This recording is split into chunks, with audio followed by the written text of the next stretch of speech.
The Center for Asian Studies, the central mission, I should say, of the Center for Asian Studies is to spread knowledge about Asia, to promote learning about Asia, to demonstrate why that knowledge of Asia is beneficial to our society. That knowledge is always mediated, and here I use that term in the original Latin sense of something in between, a conveyance. Scholars are, almost by definition, mediators.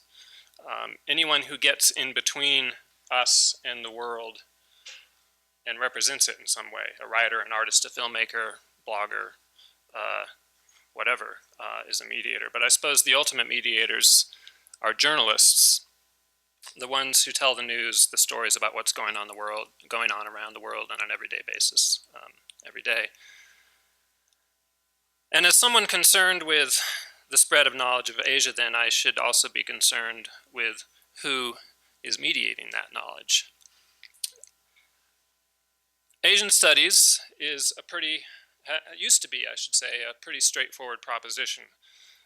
Scholars learned the language, went into the field, gathered the data, brought back the knowledge. And after a while, journalists started getting involved in that process as well. But today, Asian studies is an entirely different thing, since many of the scholars who are, many of our Asian studies scholars are of Asian origin and are based in Asia. And at the same time, Asia has its own media and is increasingly telling its own story. So, when thinking about mediating Asia, we started with the simple observation that there has been a media explosion that has been going on in Asia for some time. The rise of Asia-based broadcast media, social media, and the internet have joined in. And we wondered what the rise of Asian-based media told us about how Asia has been represented to the world and how it's representing itself, what kind of story it's telling to itself about itself and to the rest of the world. How is Asia mediating itself? And so this was the basic kind of premise that we started with when we thought about this as a theme for our events for the year and for this symposium. Today, for the symposium, we have brought together a mix of scholars from different disciplines, including film and media studies, communication, journalism, history, language and literature, to name a few, as well as a mix of professions between the academic professions and professional media practitioners, professional journalists here as well. And this is also something that is central to the Center for Asian Studies mission. This interdisciplinarity and bringing together into one conversation voices that often in the halls of academia anyway aren't often brought together. Different perspectives and this is what area studies can really do by focusing on a particular region or a particular area of the world and bringing together a whole variety of perspectives and interpretations of that region from different professions, different backgrounds, different disciplines. That's the kind of the holistic strength of area studies right there in a nutshell.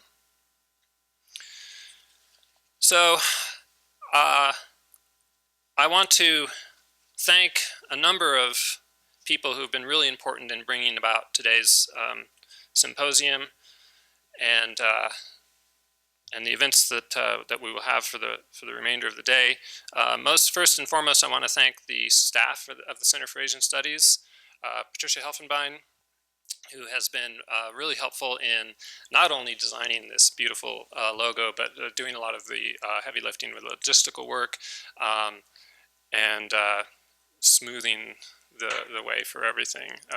It's much appreciated. Julie Kong is our event coordinator for Center for Asian Studies. This is the last event that she will be doing for us as she departs for the other side of the planet and bigger and better things ahead. So it's been great working with you, Julie, and thank you so much. And also our executive director, Danielle Salaz, in the back, who most of you are familiar with and have been communicating with as well. I also want to thank our presenters, many of whom have come from the other side of the world, from very far away, and it's wonderful after several months of back and forth to see everybody's faces here and to have you all here. So thank you again for coming. And most importantly, of course, I need to thank the funders who have made this possible, including the Graduate Committee on Arts and Humanities here at the University of Colorado, the Center for Environmental Journalism, the Center for Media, Religion, and Culture, and the College of Media, Communication, and Information have all been very helpful in making this event possible. So without further ado, I also want to introduce Nabil Chaibi, who's the Chair of Media Studies in the College of Media, Communication, and Information, and also the Associate Director of the Center for Media, Religion, and Culture. And Nabil is just going to offer a few words of welcome as well. Thanks, Nabil.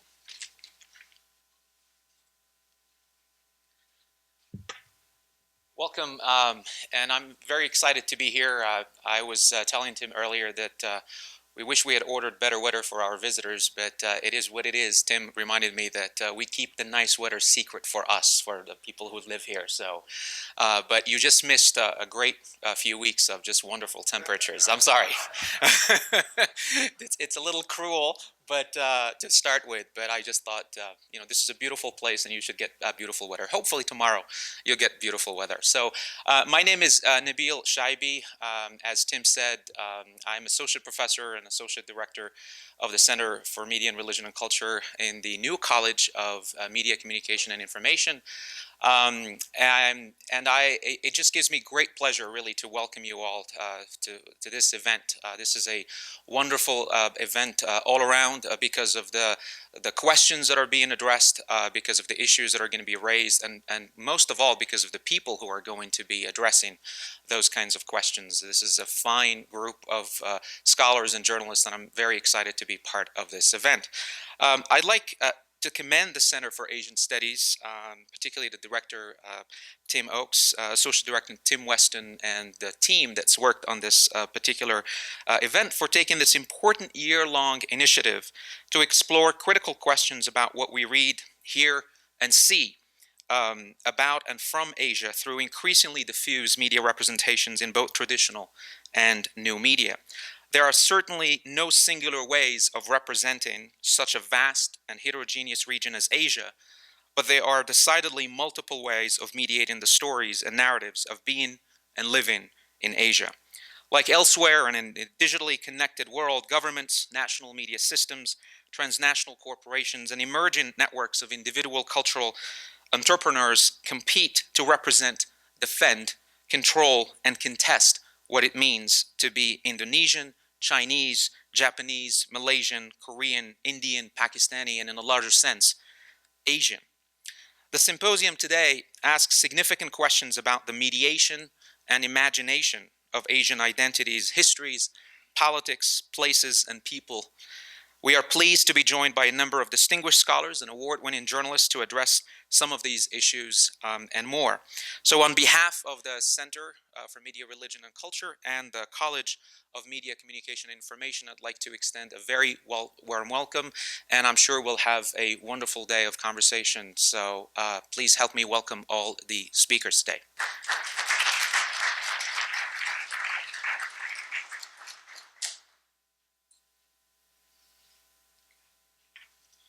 Thanks, Nabil. Okay. Well, it's my pleasure to introduce our first keynote speaker of the morning, Mr. Endy Bayuni. And I want to start by just saying, so one of the courses that I teach on a somewhat irregular basis here at the university is World Regional Geography to a lot of incoming freshmen. And I suppose if I asked them in a class, what was the world's fourth largest country? I don't know how many would say Indonesia, but I bet not very many. A few years ago, the Center for Asian Studies started a new language program in Indonesian. And we pushed it hard and tried to get as many people to sign up as possible. And it lasted for a couple years, and then we had to pull it for lack of students studying Indonesian, which for many of us was just kind of mind-boggling. this world's fourth largest country, 17th largest economy by some major measures. And here's the really important one, right? The world's largest Muslim majority democracy, right? This is a country that people should be clamoring to learn the language of and to go study in and to go study about as much as possible, right? And just that idea of kind of bucking the Samuel Huntington kind of idea of Islam and democracy being incompatible realities, right? Well, here's a country that proves that wrong, and wouldn't we want to know a little bit more about that, and how that works? The media, kind of popular or mainstream media, is often dominated by stories of that incompatibility, of like the recent reports of bloggers in Bangladesh being hacked to death by extremists. But we hear much less of this story about a democracy that is working, that is part of a country that's definitely on the rise, that is becoming a much more powerful global player. And yet, on this side of the planet, we still know much less about it than we should. Both in terms, and that goes for the scholarly community as well as the general public as well, I think. So it's great to have Endy Bayuni here today to shed some light on Indonesia for us, to do some mediating of Indonesia for us, and to talk about mediating Indonesia and how Indonesia is increasingly telling its story for itself and for the rest of the world. And I'm excited to hear what Endy has to tell us about that. Endy Bayuni is currently a senior editor and former editor-in-chief at the Jakarta Post, where he has been since 1991, and where he writes a regular column on politics in Indonesia, including political culture, Islam, democracy, foreign affairs, and the changing media landscape in his country. He recently had an op-ed piece in the New York Times a month or so ago, which was very nice to see. His columns are incisive and critical, holding the government and other social institutions accountable. And he's positioned in many ways at the front lines of democracy in Indonesia. A 32-year veteran of journalism, he has worked for Reuters and AFP and has been awarded numerous fellowships, including a stint as a Nieman Fellow at Harvard University and as a Jefferson Fellow at the East-West Center in Hawaii. Please welcome Endy Bayuni. Good morning, and thank you for the opportunity. I'm happy to be here at the University of Colorado in Boulders, and thank you to the Center of Asian Studies for bringing me over here, and thank you to Tim for arranging the weather. Returning to campus environment is always a pleasure, but when I realized that Tim made me the first keynote speaker, I became kind of intimidated because the burden is always on the first person who opens the conference or the symposium. And I'm a journalist by training. I'm not trained to speak or to lecture. I'm not a lecturer for sure. And I'm usually on the other side asking the tough questions. So please go easy on me. You can ask the tough questions, but I'm not sure if I can answer them. I'll do my best. When I got the invitation from Tim, it was back in January, he asked me to address the question of mediating Indonesia. Of course, Boulder, Colorado, I immediately accepted the invitation, not thinking so much about the topic. And then when he reminded me the deadline of the paper, and I started looking at the topic, mediating. I said, what is mediating? I heard mediation, but mediating is something that I'm sure it means a different thing. And I looked up, and of course, I think that the Center for Asian Studies website helped in explaining what is mediating, meaning that how do we tell our stories, and that journalists and scholars you mentioned. And so the paper that I would be presenting is about mediating Indonesia. Means that how do the media in Indonesia present ourselves, whether to the domestic audience or to the international audience.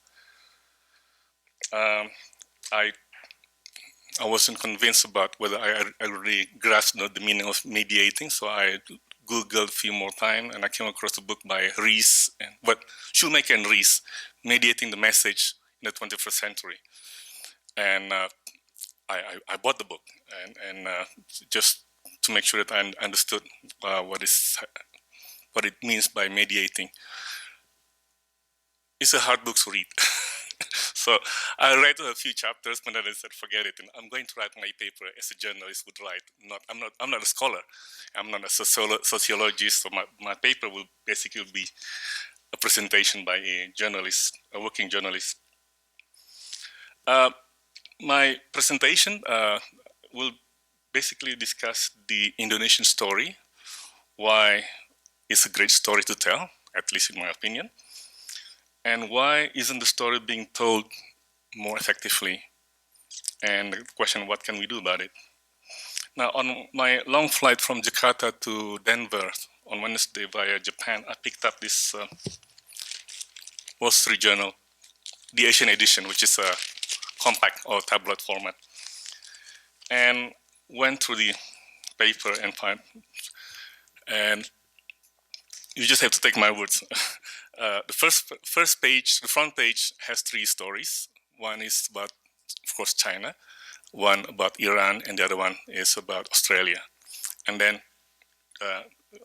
going inside, and the third page, the 3 articles, they're all about China. And then further inside, the stories would be dominated by, of course, from Middle East. There was one story from Singapore and one story from the Philippines. Going further inside the papers, I look at the opinion pages, and there were articles, of course, about the United States, and there were 2 opinion pieces on China. So nothing in this paper, in this edition, tells anything about Indonesia, which is sad. But that would be a typical edition of the Wall Street Journal, which is published out of Asia. You will come across some Indonesian stories, but not every day. You will probably come across some Indonesian stories on the international New York Times edition in Asia. Again, not on a daily basis. I think you probably get the stories 2 or 3 times a week. That would be good. It's not enough, but I think compared to what we had 20 years ago, it's progress. I think 20, 25 years ago, we get a mention in New York Times maybe once a month. So things are changing. Indonesia is getting more attention from the international media, but I'm making the point that the rise of Indonesia, and I'll be talking about the story of the rise of Indonesia, has not been told as well as it should be.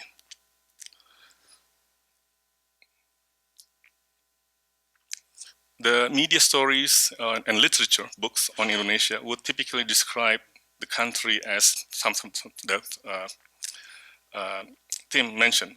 We are the 4th most populous nation in the world after China, India, and United States. We have the largest Muslim population.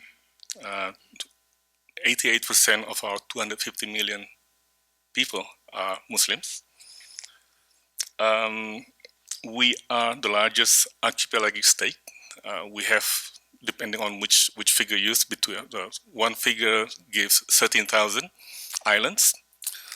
Another survey gave 17,500 islands. So many islands.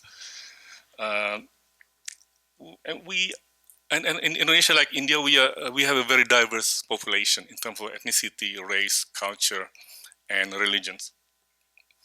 And then in geopolitical terms, the stories would describe Indonesia as a country that straddles between the Indian and Pacific Ocean, and between Asia continent and Australia.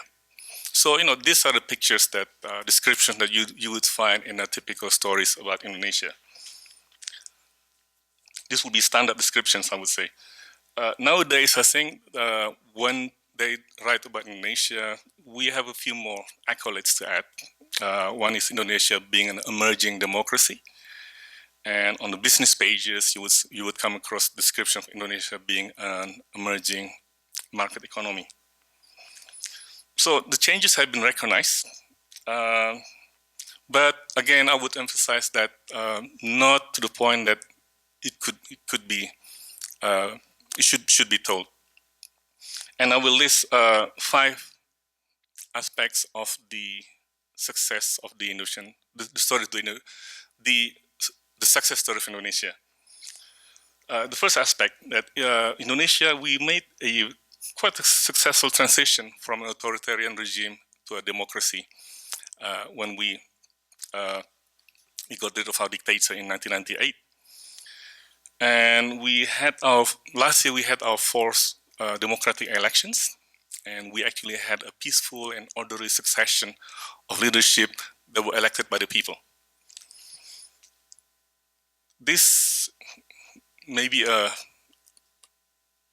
for Western countries, that's probably not outstanding. But I think for third world country, for developing countries, this story stands out, especially when you look at what happened to other large countries that are trying to become a democracy. Thailand, they became a democracy back in the 1990s, has now gone back to a military junta. And Egypt, another country with large Muslim population, they failed at the first hurdle of democracy and is now back under military rule. So that's one aspect of the story of Indonesia, that the success story of Indonesia. The second aspect, again, Tim already mentioned that Indonesia defied the Samuel Huntington's theory that Islam and democracy are not compatible. Of course, this is a debate that came back to haunt us after the 9/11, especially after the United States tried to impose democracy on Afghanistan and Iraq, 2 predominantly Muslim nations. Indonesia, we are able to show that Islam and democracy actually are compatible. Yeah? Not only that, I think if you look further, the forces that drive the democratization process in Indonesia were actually Muslims and Islamic organizations. Without their participation, without their contribution, Indonesia would not be a democracy today. The third aspect, the Indonesian story also defied the assumption, which is widely held among or embraced by dictators around the world even today, that you can have democracy or development, but not both. In fact, Indonesia, we went through that. Under Suharto, it was very clear that no democracy, no freedom, but there was development, economic development. There was some economic progress. But look what happened in 1998. Because of the rampant corruption, there was no check and balance in the government. Indonesia became almost bankrupt economically. That was basically the China model, even before China became a wealthy country. In Indonesia, even today, there are some scholars who still believe that Indonesia is not ready for democracy. Indonesia will only be ready once the country becomes prosperous enough, and that would be defined by the proportion of the middle class in our society. Someone gives a figure of 20%, another says 30%. Before it reaches a critical mass, the nation is not ready for democracy. But we had a small middle class when we started in 1998, and look what happens today. We have democracy, and we have the fruits. We have the peace and stability that democracy ensured, and we also had development. And I think people have enjoyed the fruits of the economic development. Now we actually have a rising, sizable middle class. So you can have democracy and development at the same time. The fourth aspect is probably for the business stories. Indonesia is an emerging market economy with much better and more transparent rules. Not perfect. There's still complaints from investors, but I think Indonesia is a much better place to invest now than it was 16 or 17 years ago. It's still, it's capitalism without the chronism that had prevailed very much under the Suharto years. Fifth and last, I think Indonesia has been able to fight the threat of terrorism by sticking to the democratic principles.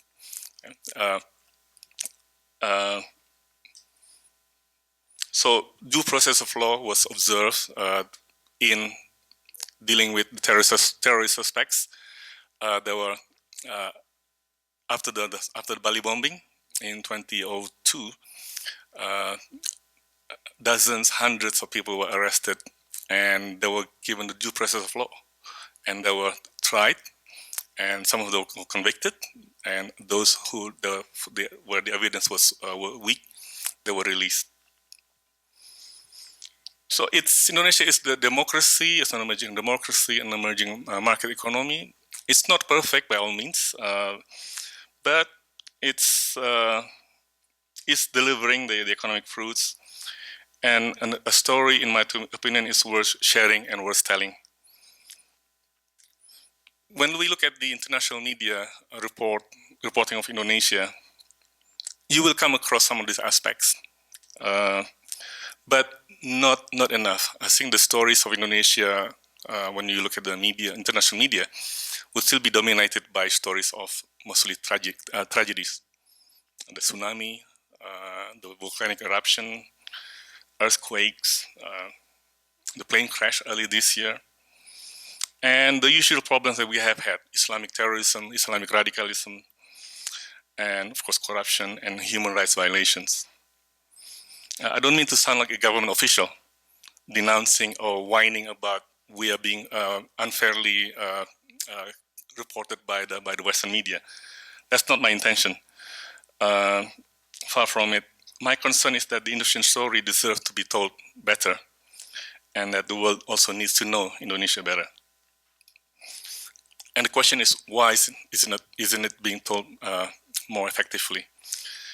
The temptation is to blame China and India because they are also rising, and much more impressively, and because they are so much larger than Indonesia, their stories tend to eclipse the Indonesian story. And I think that's partly true. But I think if you look closely at some of these stories, it will tell you that the Indonesian story in the international media is mostly, almost exclusively, are being told by non-Indonesians. Not just the media. If you look at books that have been published in English on Indonesia, look at just Amazon.com and look at the books. The top 50 books in the Amazon entry on Indonesia would almost all be written by non-Indonesians. There were, I checked, there were one or two written by Indonesians, but there were translation works, and they were novels. There's nothing wrong with the fact that the Indonesian story is being told by non-Indonesians. I think it's good. Someone telling the story is good. But I would say that it's an incomplete picture. For one, I think the number of stories are not being told frequent enough. And another, it's because it's being told by non-Indonesians, it would be told with their lenses, with their perspective, and their biases.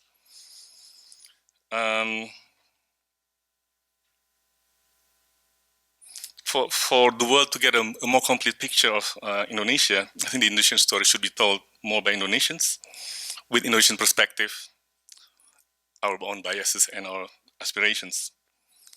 Now that Indonesia is rising as an emerging democracy and emerging market economy, Indonesia should be mediating our own stories to give a more complete picture, in addition to the stories that have already been presented by the foreign media. And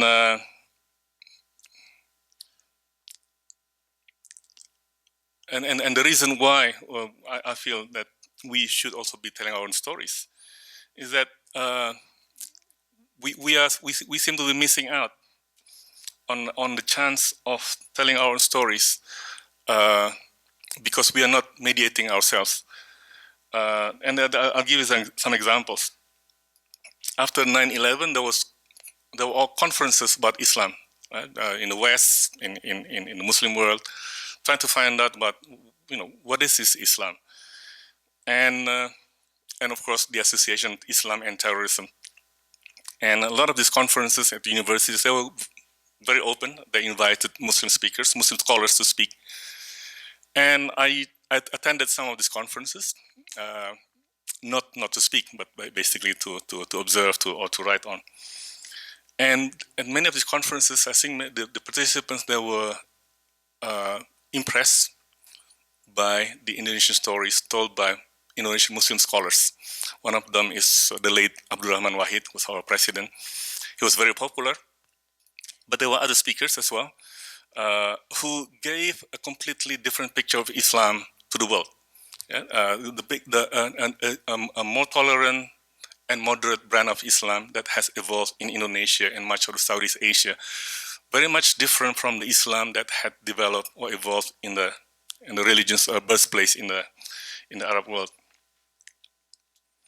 But each time after the conference, some of the participants would come up to me and say, can you give me the list of books of these people who spoke? I said, no. Some of them have written, but not in English. They would have written in Bahasa Indonesia. One or two of their work would have been translated. So we missed out on that story of sharing the Indonesian Islam with the world. That's one occasion. Another occasion is the Arab Spring, 2011. I was in Washington at the time. I was serving as a visiting fellow at the East-West Center office in Washington, D.C. And the Arab Spring happened. And I was contacted by people at the State Department asking me for a list of books of how did Indonesia make that transition from an authoritarian regime to a democracy. I gave a one-page list. That's it. That's it? Yeah, that's it. And I said, how come? Well, and the problem again, because we are not telling our stories. Our scholars are not writing. Journalists like me should be writing books, but I'm not at the moment. That's my goal. The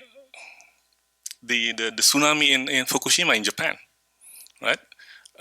When that happened, the Japanese came to Indonesia. So they're clamoring for books about how did Indonesia rebuild Aceh, which was devastated by the tsunami in 2004. Lessons learned. There was only one book in English. It was published by the government agency that led the restoration and the construction. It was just a feel-good book with lots of pictures, but very little analysis. So, if Indonesia had been mediating our own stories, the media and also in literature, I think we could be sharing more of our stories with the rest of the world.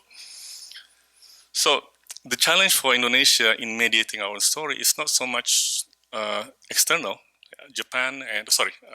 China and India, of course, they're much more impressive. But I think the challenge is actually with ourselves, internal, in our own capacity, our ability to tell our own stories. I can tell you, however, that this is changing, albeit probably slowly,